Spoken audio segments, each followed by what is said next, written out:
Pendeta.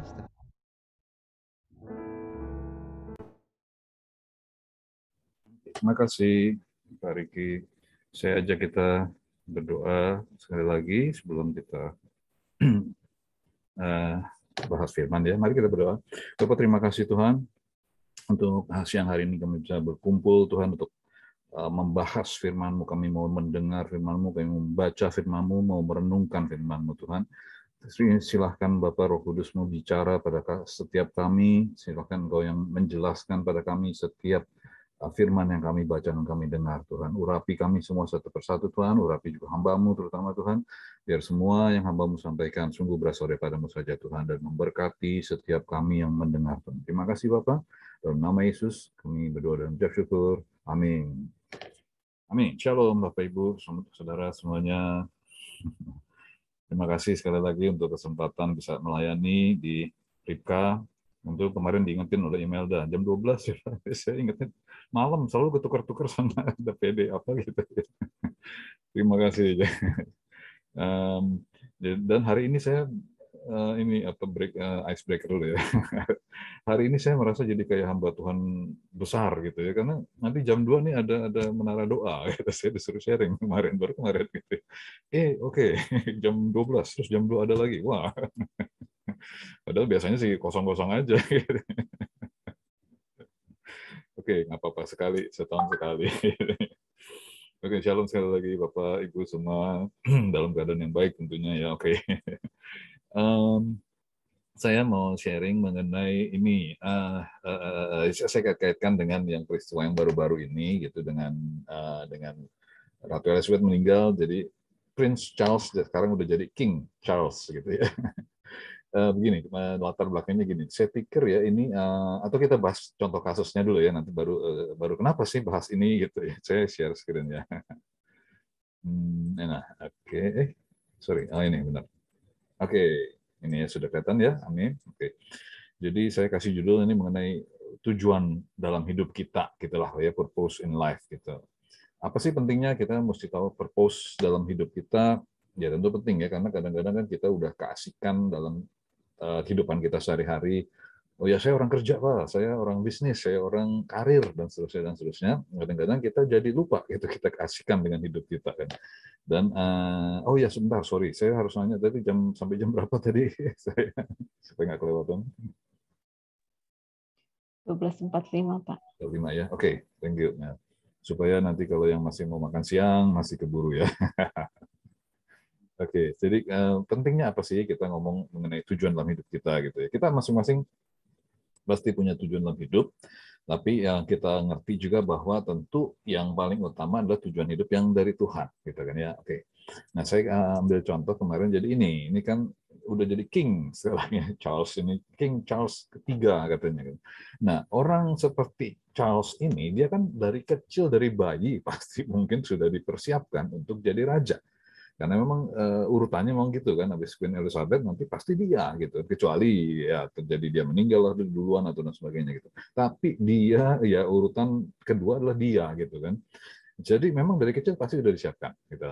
Nah, lalu kan Charles itu sebetulnya punya adik kan, punya adik tiga yang Charles, lalu Anna, Prince Anne gitu, terus ada Princess tadi ya, Princess Anne, terus ada Andrew, ada Edward gitu kan. Nah yang Prince Anne juga sempat cerai kan, ya Charles juga sempat cerai sih gitu ya. Yang ketiga, yang terakhir tuh nggak masalah tuh, Edward kayaknya paling nggak masalah. Yang ketiga ini yang kayaknya masalah paling besar kalau ada yang ngikutin cerita kerajaan Inggris tuh. Saya suka sih, jadi saya ngikutin itu. Nah ini Prince Andrew, ini udah foto 20 tahun yang lalu mungkin, jadi masih muda nih. Sekarang udah, ya Charles aja udah 73 ya, dia sekarang udah berapa tuh. Nah, dia sempat terlibat 20-an tahun yang lalu. Ini ada kasus dengan wanita ini, seorang gadis yang waktu itu masih di bawah umur, katanya 17 tahun apa gitu, masih dianggap di bawah umur lah. Jadi itu heboh besar gitu, sampai habis duit besar sekali untuk mendamaikan, uang tutup mulut lah gitu. Dan sampai si Andrew ini ada pekerjaan-pekerjaannya, tugas-tugas itu dicabut sama mamanya kan oleh Queen Elizabeth gitu kan. Dan terakhir waktu Queen Elizabeth meninggal, dia kan nggak boleh pakai baju militer kan, mengiringin itu kan, katanya gara-gara itu katanya. Nah saya kepikir kenapa sih seorang pangeran gitu bisa bisa kayak gitu, beda dengan si abangnya gitu ya. Saya pikir mungkin ini tebakan saya aja ya. Mungkin karena dia memang tujuan hidupnya jadi nggak jelas sebetulnya. Dia orang yang sangat sangat berkelimpahan gitu kan sebagai pangeran dari salah satu keluarga terkaya di dunia lah itu kan, kerajaan Inggris kan. Tapi kan dia seumur hidup nggak akan jadi raja rasanya kan. Karena urutannya itu udah jelas, habis Charles nanti pasti anaknya, pasti cucunya gitu. Nah si Om ini ya hilang biasanya gitu, cuma jadi sekedar jadi ban serep lah gitu kan, kalau sampai terjadi apa-apa baru dia naik gitu. Jadi kayaknya dia nggak jelas tujuan hidupnya, maka dia bisa sembarangan, mungkin ini tebakan saya aja gitu. Nah jadi pentingnya tujuan hidup itu gitu kan ya. Dan saya bandingkan lagi sedikit lagi dengan ini adalah ini papanya Ratu Elizabeth nih yang sebelah kanan, yang sebelah kiri ini omnya. Ya, Imelda ngangguk-ngangguk, tidak juga tahu nih, saya pernah cerita nih di kuliah. Nah ini yang ini si om ini abang, ini adik gitu kan. Ini si abang ini sempat jadi raja kok, cuma nggak sampai setahun. Dia mundur karena dia mau menikah dengan seorang wanita yang sudah 2 kali cerai katanya. Mundur dari jabatan raja, aduh itu gila banget kayak gitu kan. Nah adiknya ini adalah papanya Ratu Elizabeth. Maka Ratu Elizabeth itu sebetulnya nggak akan jadi ratu sebetulnya, kecuali kalau nggak ada kejadian ini gitu ya. Nah si adik ini maka tiba-tiba dia harus naik jadi raja.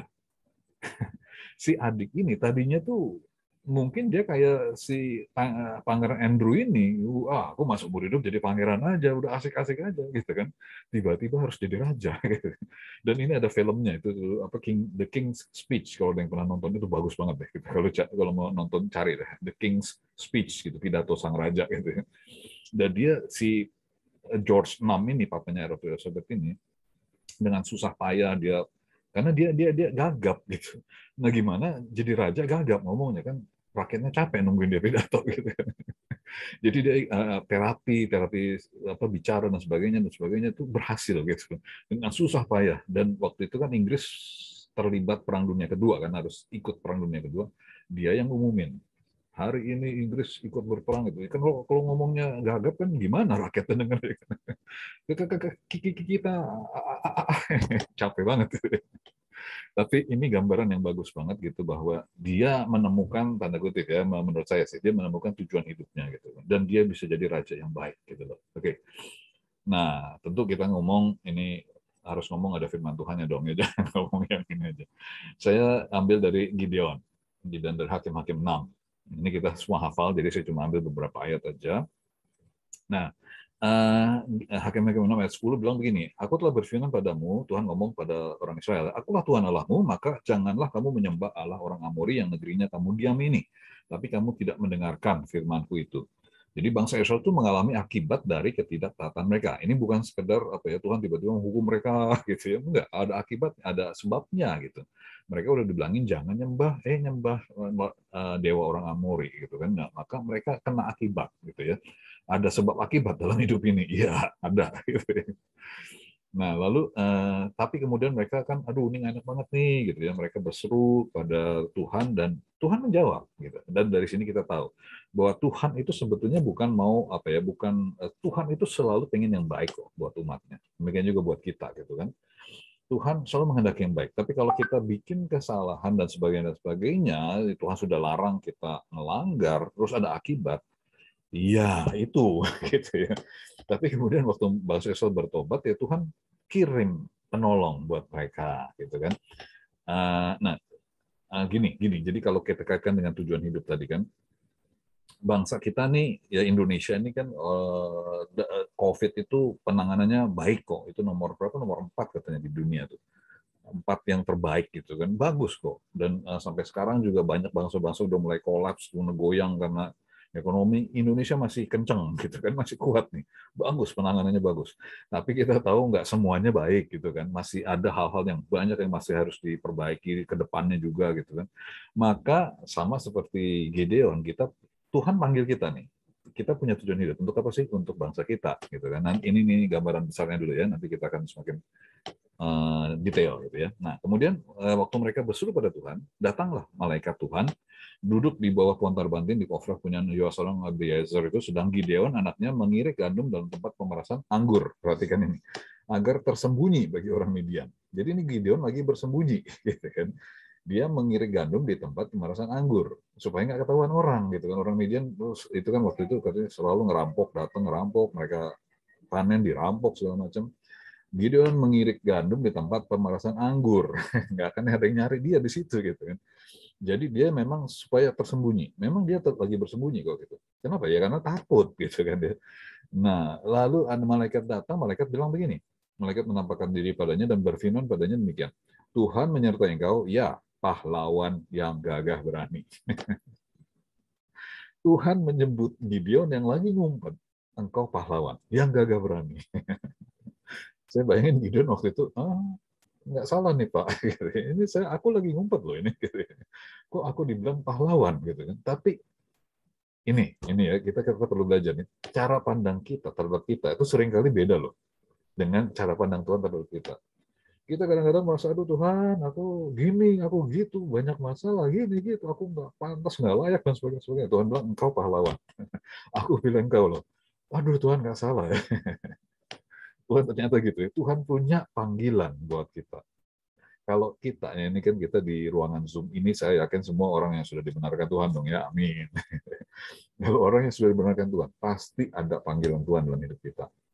Tuhan nggak manggil kita, menyelamatkan kita sekedar untuk, oh nanti kamu mati masuk surga, udah aman ya, oke selesai, bye. Nggak gitu.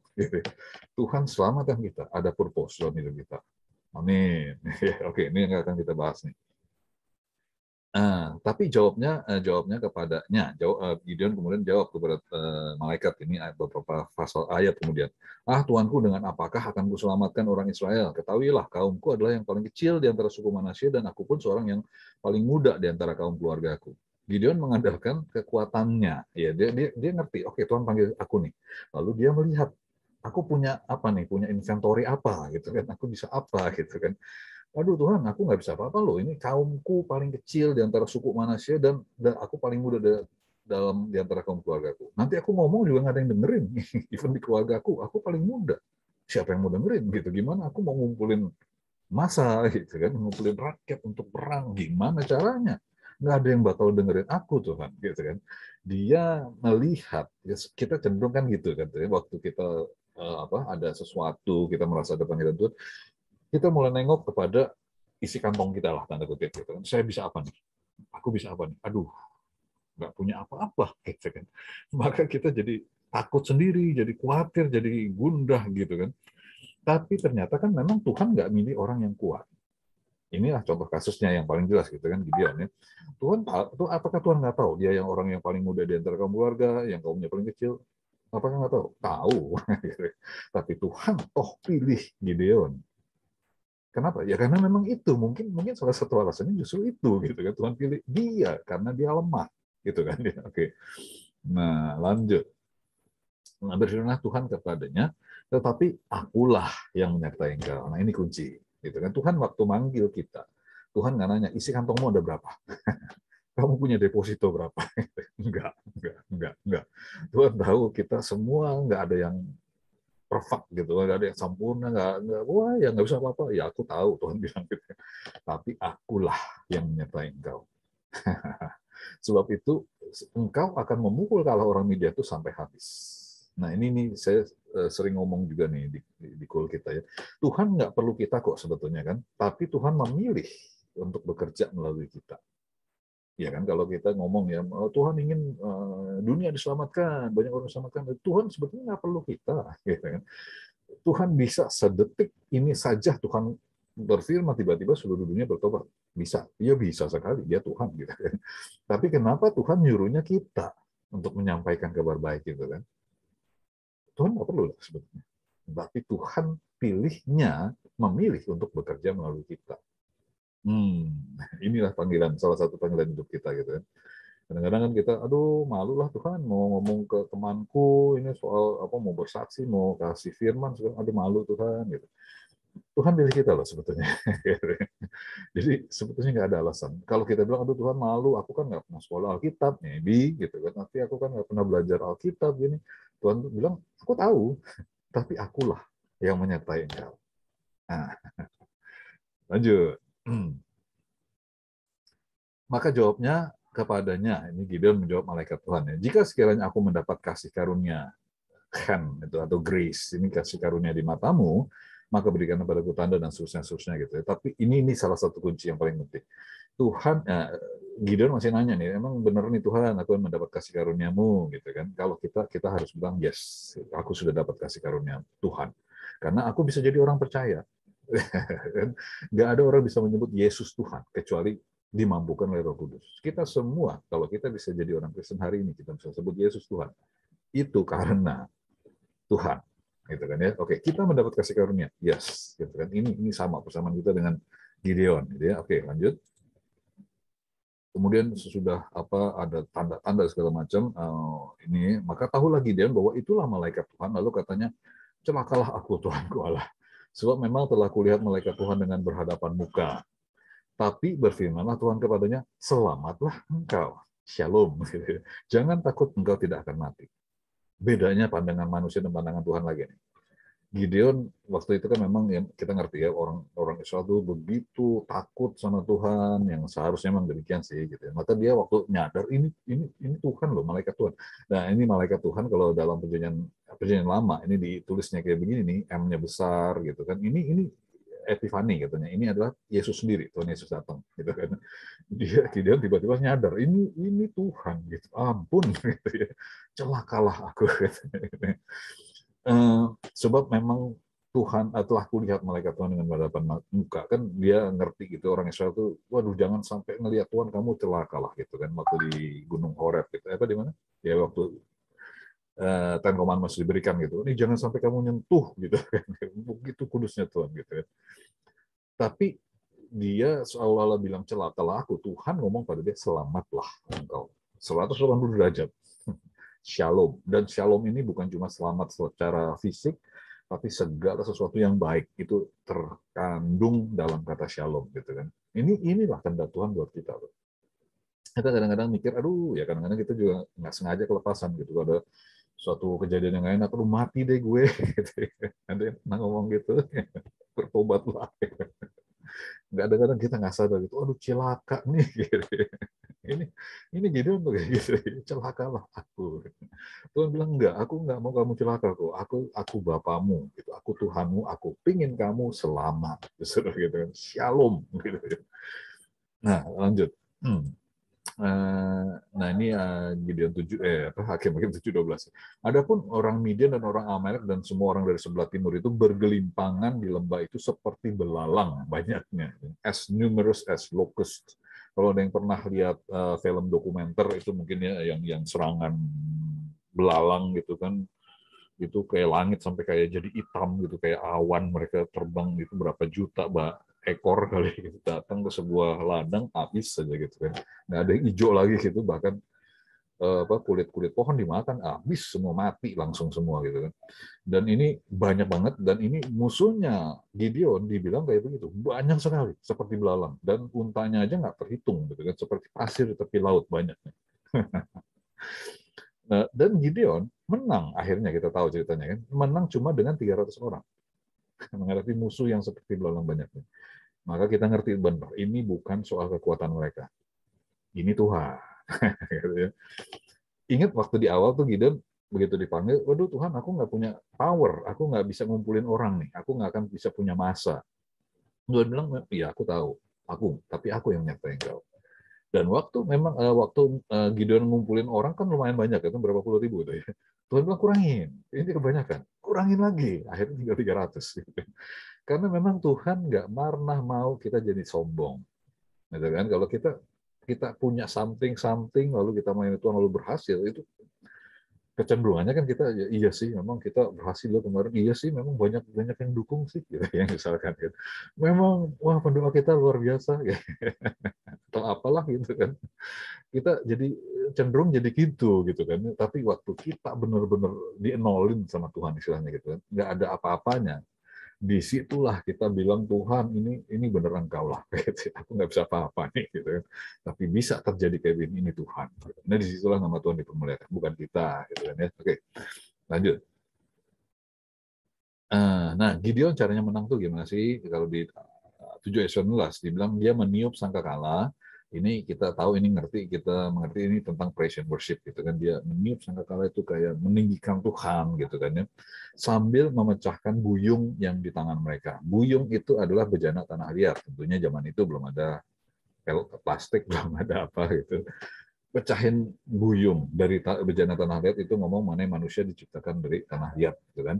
Sama lagi nih, ngulang lagi, yaitu artinya sifat-sifat kedagingan kita itu harus dihancurkan, gitu kan, lambang, gitu kan, bahwa Gideon tadi bilang aku apa tadinya dia mau mengandalkan manusia gitu kan, aku punya anak buah banyak nih, sekian 10.000. Tuhan bilang jangan, singkirkan semua, biar aku yang kerja gitu kan. Ingat juga misalkan di 2 Tawarikh 20 itu juga waktu bangsa Israel menghadapi banyak musuh yang dari beberapa bangsa itu dikepung gitu kan. Tuhan bilang ya udah maju aja, maju sih maju, tapi aku yang berperang, gitu kan. Dan majunya juga dengan di depan itu pasukan imam yang memuji menyembah Tuhan, gitu. Konsepnya sama gitu. Mereka diajarin Tuhan untuk tidak fokus pada musuhnya sebetulnya, tapi fokusnya harus pada Tuhan. Selalu begitu kan. Karena begitu kita fokus pada Tuhan, fokus pada musuh, kita akan takut. Itu kejadian berkali-kali sejak mereka masuk ke Kanaan, itu kan mau masuk Kanaan, di dalam itu banyak raksasa loh, gitu kan. Takut sudah gitu kan. Mereka lupa ada Tuhan di belakang mereka, itu Tuhan yang jauh lebih besar daripada raksasa di depan mereka sebetulnya. Kalau kita mulai fokus pada masalah kita, bukannya berarti kita, oh ada masalah udah nggak mau tahu gitu, bukan gitu juga sih. Kita tahu ada masalah, tentu kita berusaha pecahkan, iya pasti gitu dalam hidup kita. Tapi kita nggak bisa fokus begitu rupa sampai kita lupa Tuhan. Karena nanti ya itu, jadi kita jadi takut sendiri gitu kan. Tapi waktu kita fokus sama Tuhan, kita akan bisa bandingin, oh ternyata masalahku kecil ya dibandingin Tuhan, gitu kan. Oke, jadi ada apa yang diajarkan Tuhan pada Gideon, kamu tiup sangkakala, puji, memuji menyembah Tuhan, pecahkan buyung tanganmu, jangan andalkan dirimu, kekuatanmu, karena justru orang mengandalkan kekuatan manusia jadi terkutuk malah gitu kan ya. Oke, lanjut. Nah, Hakim 7 ayat 20 ayat berikutnya, dan mereka dibilang juga memegang obor, bukan opor. Jam segini jadi ngomong opor. Mereka memegang obor, lapit gitu ya. Lapit ini juga ada gambaran yang bagus dipakai juga di Yesaya 62 ayat 1. Di situ dibilang oleh karena Sion, ini akunya ini harusnya huruf besar nih, karena ini ngomong mengenai Tuhan. Oleh karena Sion, aku tidak dapat berdiam diri, dan oleh karena Yerusalem, aku tidak akan tinggal tenang. Sampai kebenarannya bersinar seperti cahaya, dan keselamatannya menyala seperti suluh. Ini lapit gitu ya. Ini ngomong mengenai pembelaan Tuhan atas umat pilihan. Tuhan nggak pernah tinggal diam sebetulnya. Itu waktu umatnya mengalami apa ini itu. Waktu kita juga mengalami sesuatu, Tuhan sebetulnya nggak pernah tinggal diam loh. Aku tidak akan berdiam diri aku tidak akan tinggal tenang sampai kebenaran siapa, misalkan kebenarannya Pak Riki, gitu kan ya, kebenarannya email dan kebenarannya Kartini ya, kebenaran sampai kebenaran kita bersinar bercahaya dan keselamatannya menyala seperti suluh. Itu janji Tuhan buat kita. Terakhir, ini kesimpulan aja ya. Gideon itu awalnya orang biasa kok, seperti kita juga, yang mungkin merasa nggak jelas tujuan hidupnya, gitu kan. Dia ketakutan, gitu. Ada musuh datang, takut, ngumpet, ngapain gitu. Mungkin kita juga demikian. Mungkin saat ini kita mungkin kayak begitu bisa, karena dengar-dengar di koran lah, apa berita-berita nanti gini gitu, ekonomi nanti gini gitu, dan seterusnya. Kita bisa ketakutan, masih bisa gitu kan.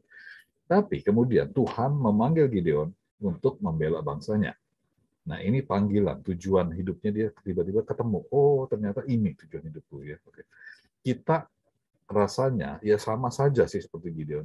Mungkin kita saat ini masih bingung, ada yang mungkin nggak jelas juga, aku ngapain ya? Aku kerja sih, aku ngejar karir sih, maybe gitu. Nggak salah juga sih. Aku kerja untuk anak, istri, dan seterusnya, keluarga. Nggak salah sih gitu.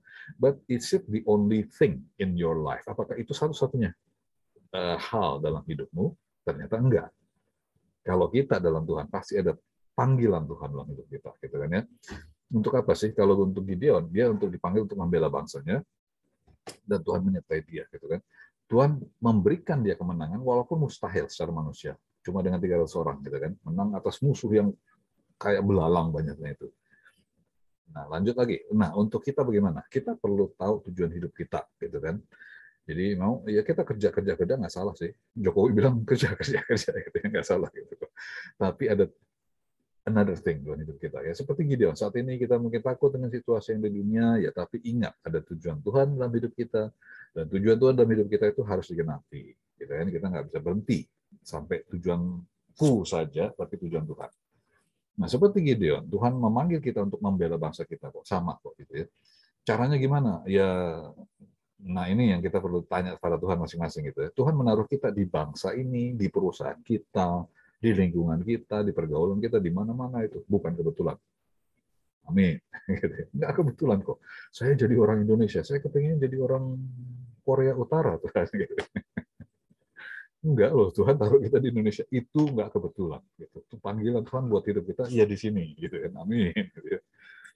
Nah, seperti Gideon juga, Tuhan menyertai kita. Amin. Gitu. Mari kita kerjasama dengan Roh Kudus. Gitu kan. Jangan lihat keterbatasan kita, yang tadi kita ngomong. Jangan lihat tantangannya. Jangan lihat kesulitan yang menghalangi. Tapi kita fokus pada Tuhan. Gitu ya. Nah, jadi kalau saat ini kita merasa seperti Gideon, kita takut menghadapi tantangan yang besar, apa yang kita perlu lakukan? Ya, sebetulnya number one tadi saya kaitkan dengan ini ya, tujuan hidup kita. Kita jadi udah dianggap udah tahu nih ya, kita ada tujuan Tuhan dalam hidup kita. Nah, kalau kita saat ini sedang gimana, galau dan sebagainya, Tuhan nasihatkan kepada Gideon dan kita bisa ambil buat kita, terus tiup sangkakalamu. Ya, memuji dan menyembah Tuhan terus. Kita nggak kadang-kadang ya seringkali gitu sih, kalau kita begitu fokus pada masalah, kita jadi nggak bisa nyembah Tuhan. Biasanya gitu kan. Aduh, gimana bisa memuji Tuhan? Ini masalahnya besar. Gitu kan. Tuhan bilang justru waktu kamu lagi bingung, kamu nggak tahu ngapain, tiup sangkakalamu, gitu ya. Terus hancurkan bejana tanah liatmu, gitu kan. Izinkan Tuhan yang bekerja. Kadang-kadang kita udah nggak bisa apa-apa kok, bener ya. Aku nggak punya apa-apa lagi nih Tuhan. Aku sudah nggak sanggup lagi beneran Tuhan nggak bisa. Ya Tuhan bilang pas itu waktunya untuk aku bekerja. Hancurkan bejana tanah liatmu, kemanusiaanmu, dan tanda kutip ya, kemampuanmu sebagai manusia. Oke, maka Tuhan tidak akan berdiam diri seperti tadi di Yesaya itu ya, sampai apa? Sampai kebenaran kita itu bersinar seperti cahaya. Kalau ada orang yang seolah meragukan kebenaran kita, apalah ngomongin yang jelek tentang kita dan segala macam gitu ya. Sampai kebenaranmu bersinar seperti cahaya, Tuhan nggak akan diam. Dan keselamatan kita itu menyala seperti subuh. Amin. Yuk, mari kita berdoa. Bapak, terima kasih Tuhan untuk panggilan-Mu atas setiap kami, Tuhan. Kami tahu atas setiap kami di ruangan Zoom ini, bahkan atas setiap orang yang Engkau panggil, ada panggilan-Mu, Tuhan, dalam hidup kami.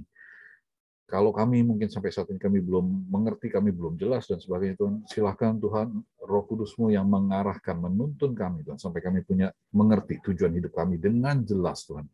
Maka kami tidak akan berbelok ke kiri ke kanan seperti Pangeran Andrew, Tuhan. Tapi kami tahu ada panggilan Tuhan, maka kami berjalan lurus. Kami menyiapkan diri kami, Tuhan, untuk panggilan-Mu. Sehingga kami bisa menjadi seperti King Charles III itu, Tuhan.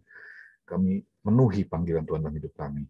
Dan kami bisa seperti Gideon, Tuhan. Kami tidak berfokus pada masalah kami. Kami cenderung untuk selalu mengandalkan kekuatan kami, tapi kami mau belajar, Tuhan, untuk kami nggak fokus pada masalah, kami tidak mengandalkan kekuatan kami, tapi kami terus berfokus hanya kepadamu, dan kami mengandalkan Engkau, Tuhan.